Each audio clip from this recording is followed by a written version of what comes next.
Mesdames, Messieurs, bonsoir. Bienvenue à cette grande édition d'information sur la télévision Labari. Et veuillez nous excuser pour ce retard indépendant de notre volonté.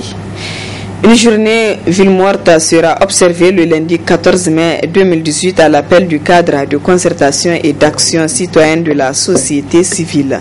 Les organisateurs appellent à la mobilisation de toute la population de Niamey pour réussir cette journée qui rentre dans le cadre de la 13e journée d'action citoyenne. Ces organisateurs étaient face à la presse cet après-midi pour faire le point. Le compte-rendu de Hassan Saleh Mustafa.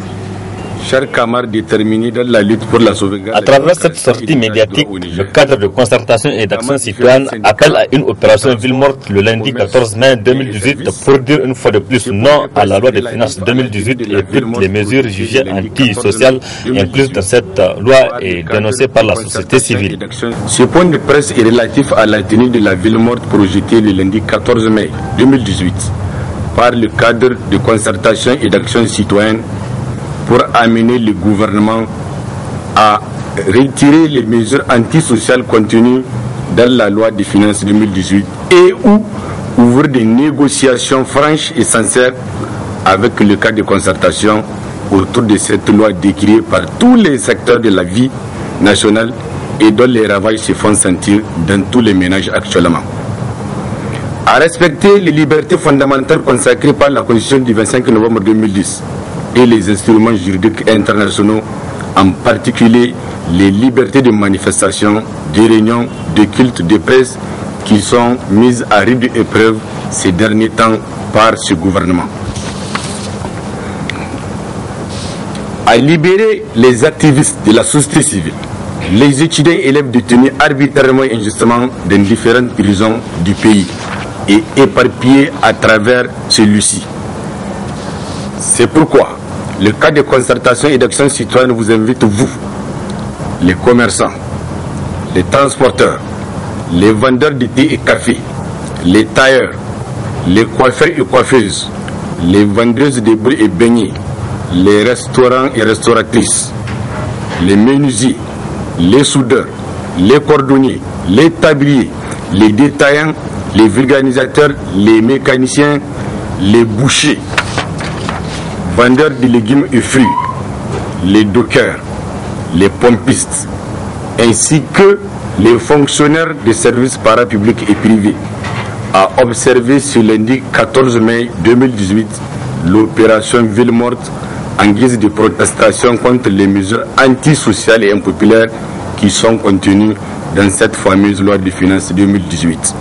Et pour obtenir des autorités de la 7e République la fin de la chasse aux sorcières contre toutes les voies discordantes. Chers camarades, chère population, ce lundi 14 mai 2018 est un autre jour historique à travers lequel vous allez faire une démonstration de votre mécontentement en tant que citoyen conformant aux lois et règlements de la République du Niger.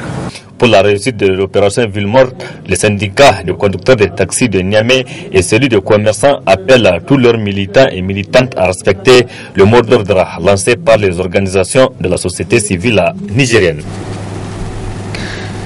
Suite à la sortie médiatique des avocats des acteurs de la société civile arrêtés à la suite de la manifestation contre la loi de finances 2018, El Hadj Idi Abdou, membre du cadre de concertation et d'action citoyenne, réagit en ces termes. La première information, c'est que tous nos camarades ont été placés sous mandat de dépôt hors du ressort du juge d'instruction. Le deuxième élément d'information, c'est que près de 2 mois d'incarcération, aucun acte d'instruction n'a été posé par le juge d'instruction. Le deuxième point, c'est que effectivement, durant près de 2 mois de détention de nos camarades, aucune visite du juge d'instruction n'a été enregistrée, alors que la loi fait obligation au juge d'instruction de visiter les gens qu'il a placés une fois par mois. Le quatrième élément, c'est par rapport à la santé de notre camarade Ali Idrissa. Les avocats ont notifié que dans les 48 heures qui suivent, si notre camarade n'a pas été évacué, c'est que sa situation sanitaire sera dans un état critique. Au regard de l'absence, comme il dit, de sénérité qui caractérise la procédure contre nos camarades, et surtout les conditions irrégulières d'arrestation de nos camarades, les avocats ont décidé d'engager une procédure de dessaisissement du juge d'instruction qui n'est autre que le doyen du juge d'instruction. 2. Ils ont engagé une procédure de détention arbitraire parce que nous sommes sur le terrain de droit. Les avocats estiment que de par la loi et de par ce qu'on a résumé en termes d'éléments d'information, nos camarades sont arbitrairement détenus et c'est à ce sens-là qu'ils ont engagé cette procédure pour détention arbitraire contre nos camarades. Donc voilà ce qu'on peut retenir. Et à résumer, nous avons affaire à un gouvernement adepte de rapport de force. La loi souffre avec ce gouvernement. Il n'a aucun égard pour la loi. Je prends un exemple de cette visite que le juge d'instruction devrait effectuer chaque mois. Ça, c'est le code de procédure pénale qui lui impose cela. Et durant tout ce temps-là, nos camarades, ça montre effectivement qu'il y a une intention malveillante à l'égard de nos camarades. On ne saurait accepter que près de 2 mois, aucun acte d'instruction n'a été posé. On ne peut pas comprendre cela et on ne peut pas aussi comprendre que nos camarades soient placés sous mandat de dépôt hors du ressort du juge d'instruction. Je pense que tous les citoyens nigériens, la santé c'est un droit. Notre camarade a un problème de santé, mais pourquoi on ne peut pas l'évacuer là où il va suivre les traitements qu'il faut? C'est quoi le problème? Donc c'est un gouvernement adepte de rapport de force. Le sort de nos camarades dépend de notre capacité d'influencer ce rapport de force. Le mouvement des jeunes pour l'émergence du Niger, Moujen, exige la libération des acteurs de la société civile incarcérés dans les prisons civiles illégalement, selon Moujen, qui par la suite appelle ses militants à soutenir les actions de la société civile contre la loi de finances 2018. Un extrait avec Srajou Issa, il est président du Moujen.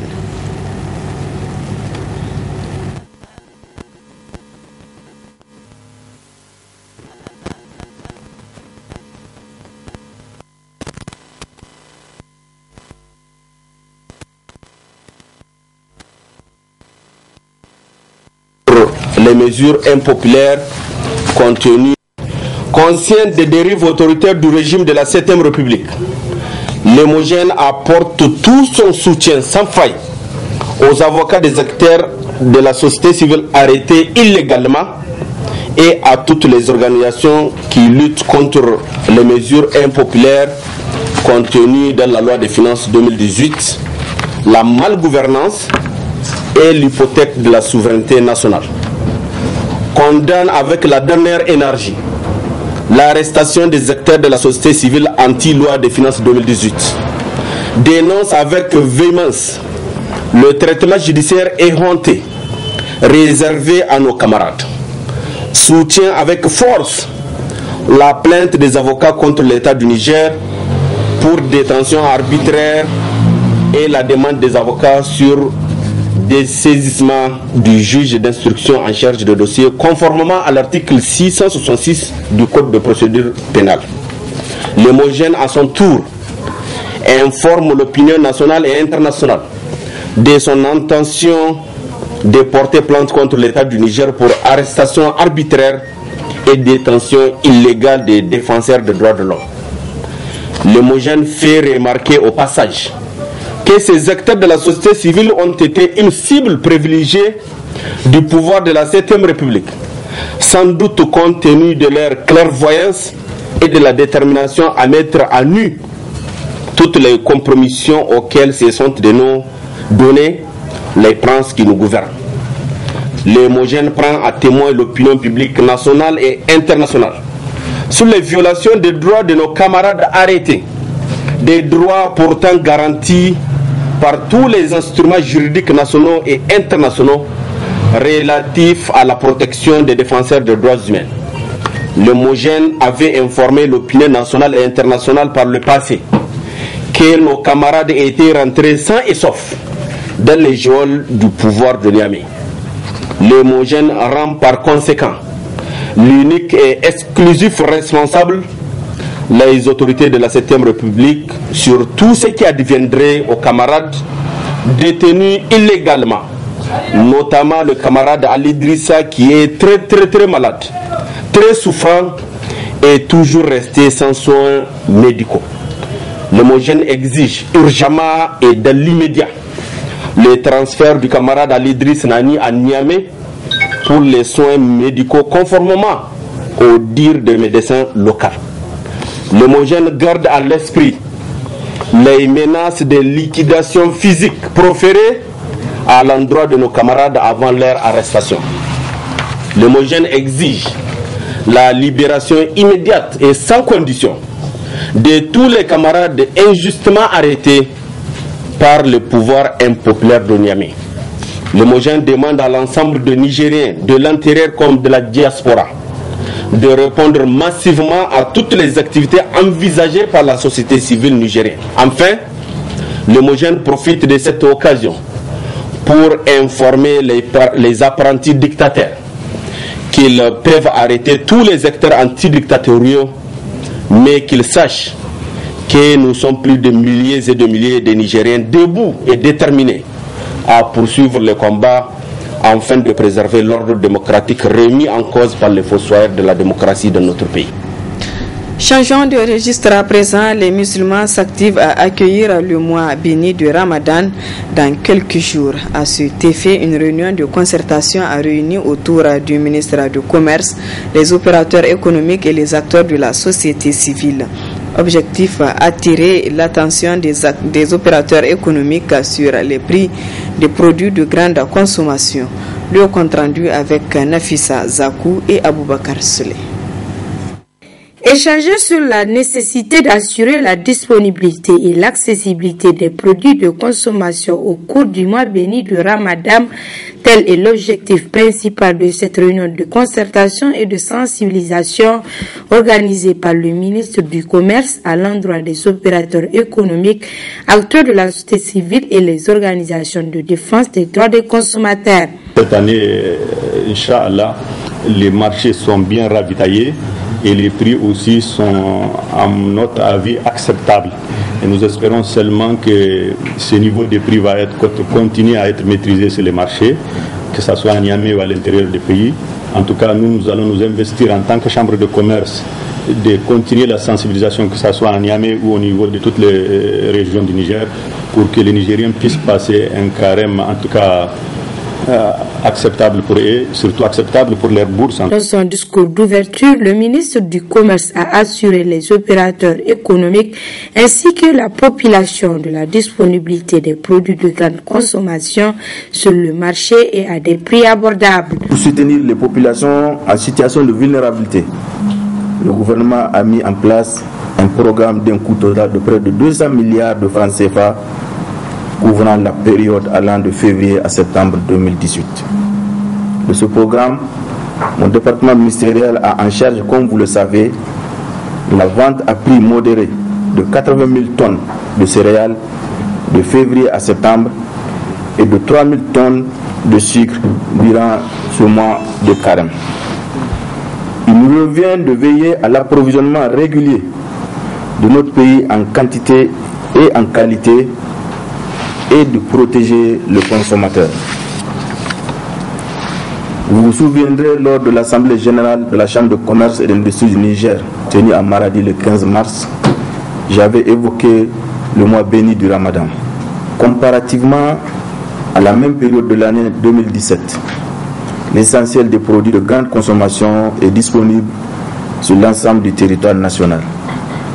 Les prix moyens actuels sont tantôt en légère baisse pour le sucre et les huiles, stationnaire pour le riz et en légère hausse pour les céréales.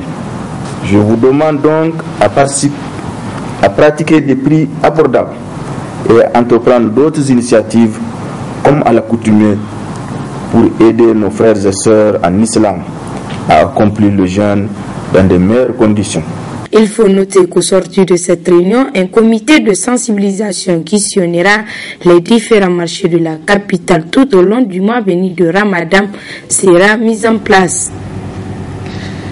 Parlons de l'éducation à présent. Lancement ce matin au lycée Issa Korombe des épreuves sportives du certificat d'aptitude professionnelle CAP.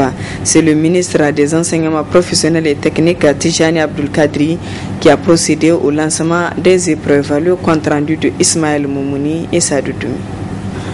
S'enquérir du bon déroulement des épreuves sportives du certificat d'aptitude professionnelle CAP, mais également galvaniser les candidats à plus d'ardeur et de travail afin de décocher leur parchemin.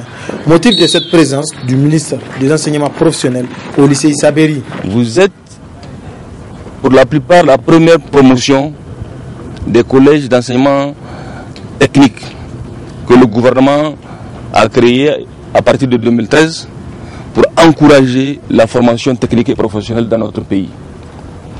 C'est donc, disons, presque un honneur pour vous d'être la première promotion. Notre souhait, c'est que vous vous investissiez dans les différents enseignements qui vous sont dispensés. Pour le preuve de ce matin, nous vous demandons de vous investir et de nous donner le meilleur de vous-même pour qu'à la fin, vous ayez les meilleures notes possibles.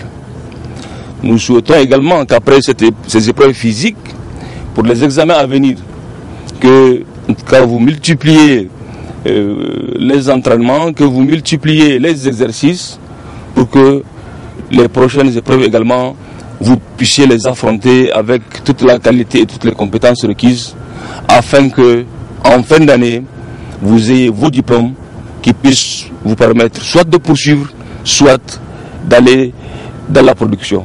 Le ministre a tenu à rassurer les candidats que tout est mis à leur disposition pour la bonne tenue des examens.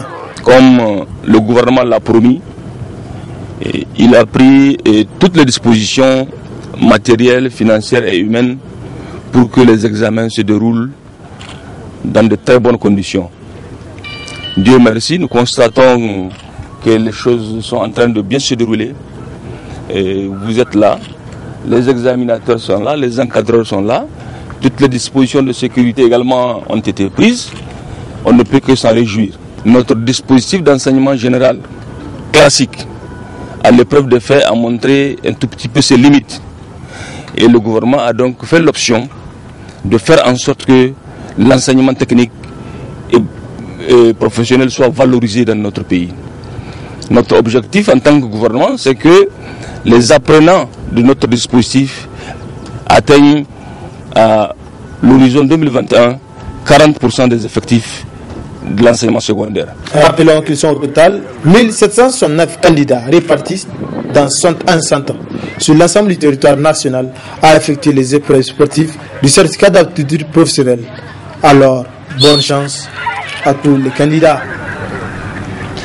Le réseau parlementaire pour l'éducation et le développement, en collaboration avec l'ONG Plan International Niger, ont organisé ce matin une journée d'information parlementaire sur le décret portant protection, soutien et accompagnement de la jeune fille en cours de scolarité. Le compte rendu de Ismaël Moumouni et Sadoudoumi. Sensibiliser davantage les parlementaires sur la problématique de la scolarisation des enfants en général et celle des jeunes filles en particulier, qui constitue un défi majeur pour le système éducatif nigérien. C'est le but visé à travers cette journée d'information parlementaire au cours de laquelle le vice-président du réseau parlementaire pour l'éducation et le développement a brossé les processus faits dans ce domaine. L'adoption par le Niger d'un programme sectoriel pour l'éducation et la formation pour les années 2014-2024, dans le cadre duquel a été élaborée une stratégie nationale pour la scolarisation des filles, afin d'accélérer l'accès et le maintien des filles dans tous les cycles de l'éducation et de la formation. Et tout récemment, l'adoption du décret numéro 2017-935/PRN MEPALN-EC-MES du 5 décembre 2017 portant protection de la jeune fille en cours de scolarité. L'adoption de ce décret vise d'une part à apporter des réponses aux problèmes d'échec scolaire en corrigeant les disparités entre genres, en inversant les tendances constatées dans le système éducatif nigérien et d'autre part à combler un vide juridique en proposant des mesures d'accompagnement en matière de protection et de soutien aux jeunes filles. Saluant les multiples efforts consentis par l'État pour pallier à ce problème, l'ONG Plan International Niger s'engage à mobiliser les partenaires et le public pour une meilleure éducation des enfants, particulièrement les filles, car cela est un droit humain élémentaire prévu par les engagements internationaux tels que la CDE, la CAD. Il est aussi largement reconnu que l'éducation des filles est l'une des voies de développement les plus sûres, non seulement pour les filles elles-mêmes, mais également pour les communautés et la société en sens large.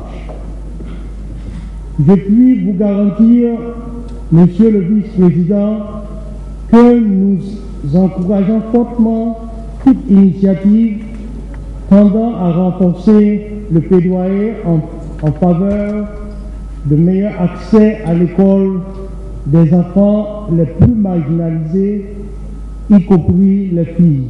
En prononçant le discours d'ouverture de la journée, le deuxième vice-président de l'Assemblée nationale a exhorté les députés à veiller à l'application sur le terrain du décret de protection, soutien et accompagnement de la jeune fille en cours de scolarité en vue de mettre fin à toute forme de discrimination et de violence à l'égard des filles.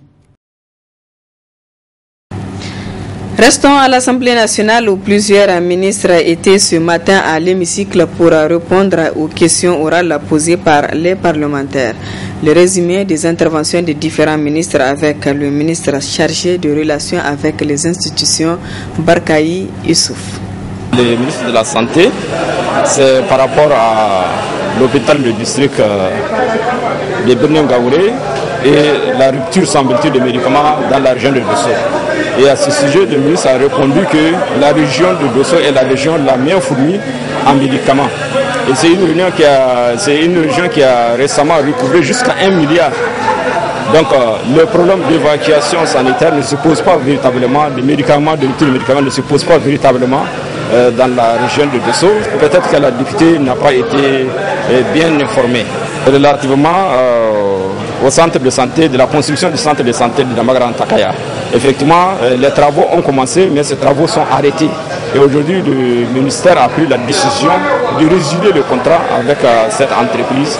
Et maintenant, donc, les travaux seront relancés certainement par une autre entreprise. Ensuite, le ministre de l'équipement également a été interpellé par rapport à la construction des routes rurales, notamment dans le département de Zender, plus précisément dans la région de Zender, plus précisément dans le département de Damagaran Takaya.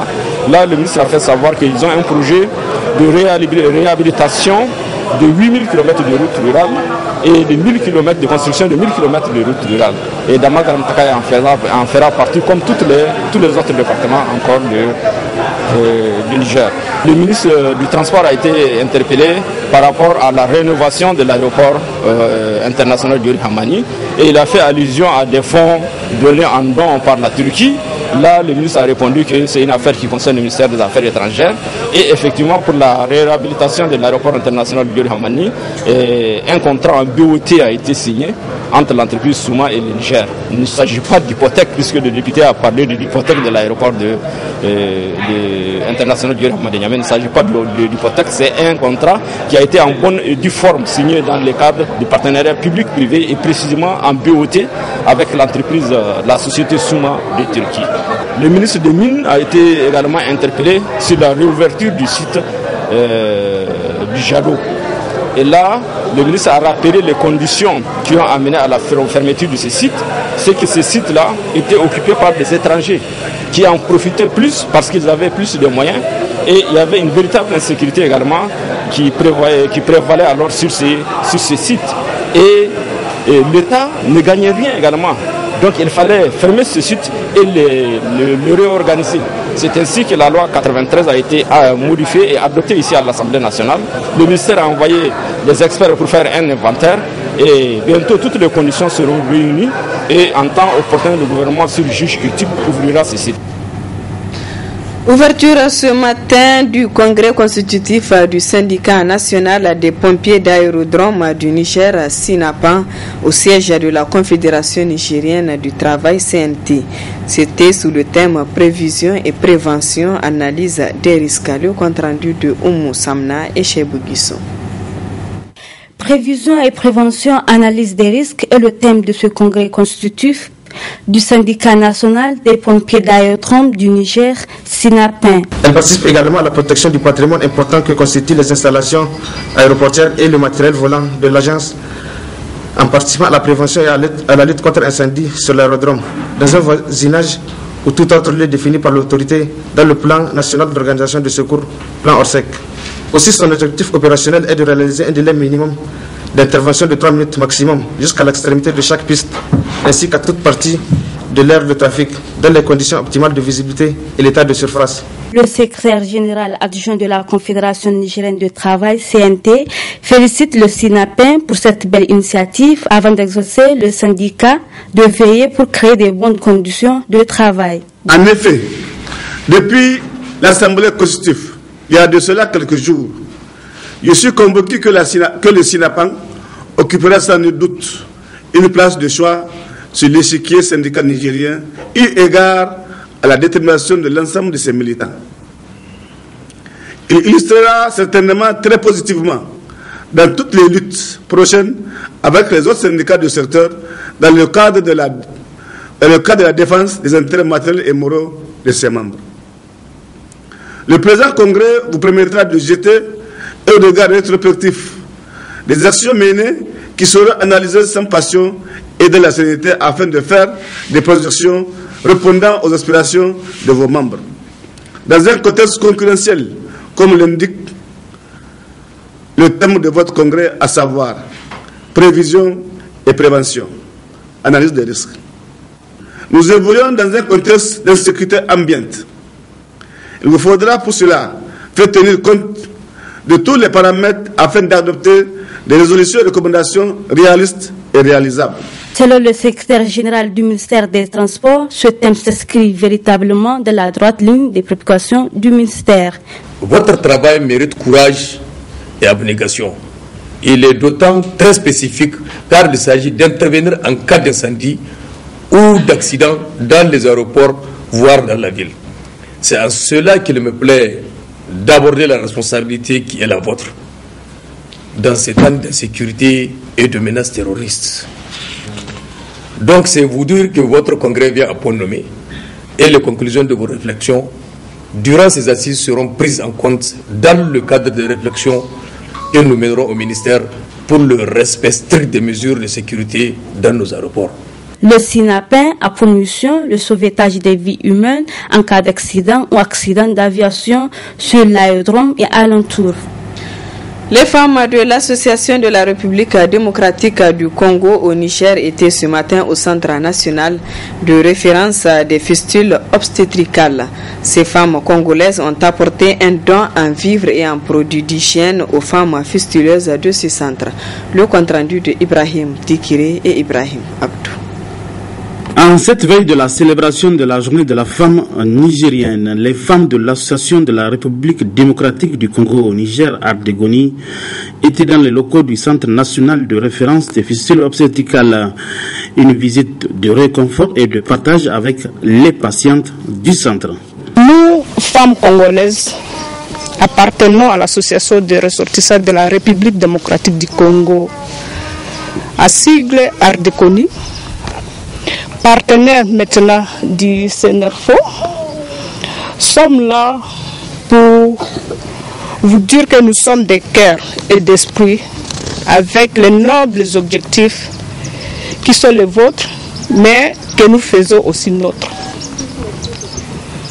Voilà pourquoi nous sommes là pour commémorer un rapport avec la journée nationale de la femme nigérienne, la merveilleuse journée de solidarité avec nos mères, nos sœurs et nos filles.